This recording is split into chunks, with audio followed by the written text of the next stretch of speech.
Bem, sei que estamos a caminho das eleições presidenciais e sondagens para as eleições legislativas podem não ser assim tão interessantes como isso, mas, ainda assim, considero importante vermos esta sondagem porque tem a sua relevância, não só porque o Partido Socialista volta ao segundo lugar, mas porque, apesar disso, o Chega está com 24% e, além disso, ainda, por cima desta informação, temos ainda empate técnico entre os três primeiros, se não me falha a memória, o que é bastante interessante. Vamos ver esta sondagem e fazer uns comentários. Este é sempre um dos momentos mais tensos da governação quando não há uma maioria absoluta no Parlamento.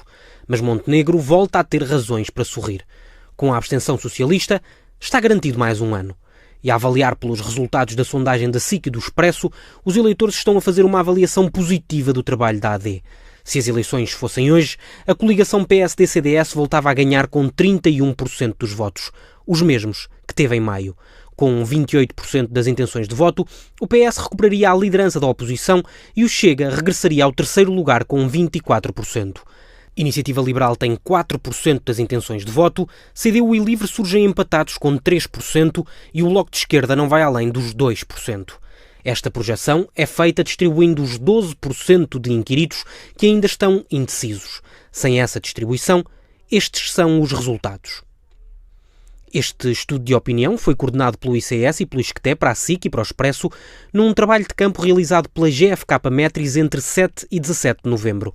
A informação foi recolhida através de entrevista pessoal na residência dos inquiridos, com simulação de voto em urna, tendo sido contactados 2.980 indivíduos maiores de 18 anos e residentes em Portugal.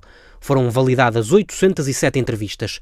A margem de erro máxima é de mais ou menos 3,5%, com um nível de confiança de 95%. Bom, eu acho que há várias coisas a dizer sobre esta sondagem e ela tem o seu interesse, desde logo, porque eu não sei se vocês repararam, mas estava uma nota no topo da sondagem que dizia excluídos os abstencionistas. Os abstencionistas muitas vezes são indecisos tímidos. É uma coisa que é importante se dizer, nomeadamente quando se fala da nova direita radical. Estou sempre a dar esta nota porque isto é importante, apesar de tudo. Estamos a falar de pessoas que, precisamente porque as entrevistas foram presenciais, podem ter algum receio de dizer que votam no Chega e de mencionar sequer o Chega. Eu considero que esse receio pode estar a diminuir ao longo do tempo, até porque já temos empresas um bocadinho mais sérias do ponto de vista das sondagens que foram capazes de adivinhar resultados recentes do Chega. Por outro lado, é sempre um fator a ter em conta porque nunca é propriamente plena essa liberdade e essa coragem de se dizer que se vota no Chega. Mas várias questões. Em primeiro lugar, se levarmos em conta a margem de erro de 3,5%, registamos que a AD com 31% pode ter no mínimo 27,5% e no máximo 34,5%. Portanto, dentro da margem de erro temos estes dois limites. O Partido Socialista, por outro lado, com os 28%, pode ter de mínimo 24,5% e de máximo 31,5%. O Chega, com 24%, pode ter de mínimo 20,5% e ter de máximo 27,5%. O que é que isto significa?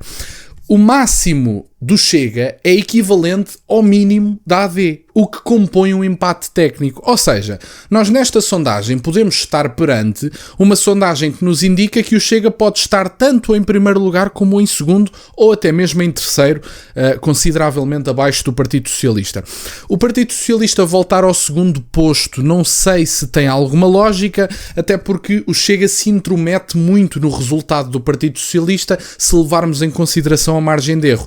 Relembro, Partido Socialista 24,5% de resultado mínimo, Chega 27,5% de resultado máximo com a margem de erro. Portanto, dito isto, o Partido Socialista pode continuar atrás e esta sondagem permite tudo isso. E, portanto, o Chega ainda assim consegue uma subida, que é uma coisa impressionante. Há pessoas que continuam a apostar na ideia de que o Chega terá alcançado o seu teto porque teve um resultado um bocadinho pior e até consideravelmente pior do que o esperado nas autárquicas, e há pessoas que continuam a conspirar sobre qual será o teto do Chega, como se esse teto já tivesse chegado e se não houvesse qualquer tipo de margem de progresso para o Chega. Eu insisto na minha tese de que, tendo em conta muitas similitudes que temos com o regime francês, eu acredito que os socialistas podem, os nossos socialistas, salvo seja, podem fazer o mesmo percurso que os socialistas franceses. Dito isto, eu acredito que pode haver uma divisão que cria dois blocos diferentes e ainda assim voltarmos ao sistema bipartidário. Não sei se será o caso, mas acho que é possível.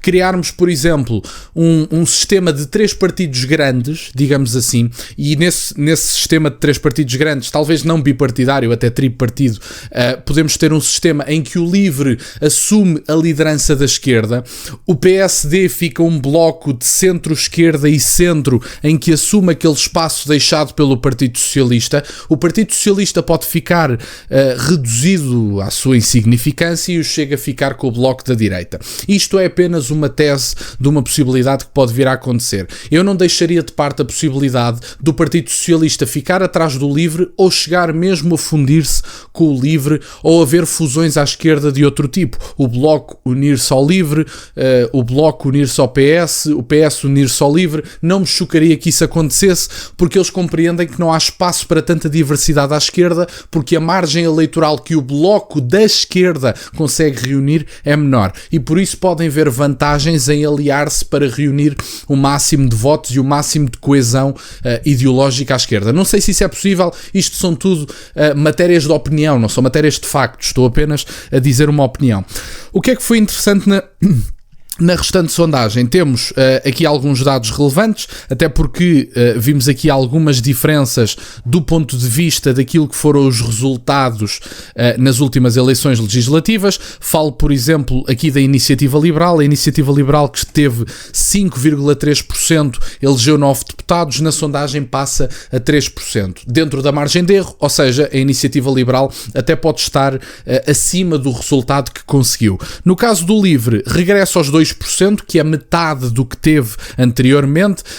Não sei exatamente como é que se pode justificar, mas por outro lado, mais uma vez digo, como a margem de erro é deste tamanho, quando se fala de partidos com uma margem de voto mais pequena, a margem de erro faz uma diferença bastante grande, ou seja, com 3,5% de margem de erro, a Iniciativa Liberal podia ter em torno da casa dos 6,5%, que superava o resultado das últimas legislativas. No caso do Bloco de Esquerda, mantém-se aqui na prova de vida. O Bloco de Esquerda teve 1,99%, alguma coisa do género, e aparece aqui na sondagem com 1%, sem a questão dos abstencionistas. 1% é metade do resultado que teve na última eleição e, portanto, esta sondagem, eu não estive a fazer a questão da distribuição dos deputados, mas com toda a probabilidade dá o Bloco de Esquerda fora do Parlamento português. O PAN nem sequer aparece e, portanto, o PAN, que conseguiu reunir 1,38% nas últimas legislativas, nem sequer aparece no panorama político desta sondagem e, portanto, dávamos conta de, com esta sondagem, Bloco de Esquerda e PAN, com toda a probabilidade, sairiam do Parlamento e não teríamos sequer também a JPP eleita. Portanto, estamos a falar aqui desta distribuição. Isto é a intenção de voto direta nas legislativas.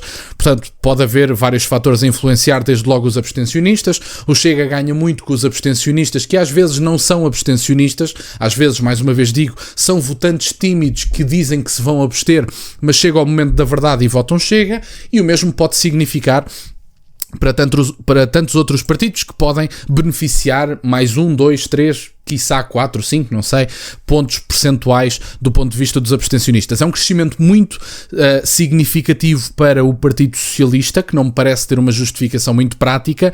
A AD acaba por estagnar na casa dos 30, 31 e neste momento temos um empate técnico entre os 3 primeiros, levando em consideração o valor dos 3,5%. Portanto, é uma sondagem relativamente interessante, considero, e parece-me que se o Chega conseguir, por exemplo, transportar estes 24% para as eleições presidenciais, deixem-me dar-vos uma novidade que já ando pelo menos há um mês a dizer: o André Ventura passa à segunda volta e passa em primeiro lugar. E, portanto, deixar esta nota que é significativa, e por isso daí, se o André Ventura conseguir transportar 20% destes 24%, creio que com toda a probabilidade já pode passar em primeiro lugar à segunda volta. E isso era uma bomba política em Portugal e seria uma bomba política ainda maior se com André Ventura passasse, por exemplo, o Almirante Gouveia e Melo à segunda volta, deixando de parte o candidato escolhido pelo PS e pelo PSD. Mas isso fica para depois. Estou a transportar esta sondagem para as presidenciais porque o André Ventura é das pessoas que melhor consegue mobilizar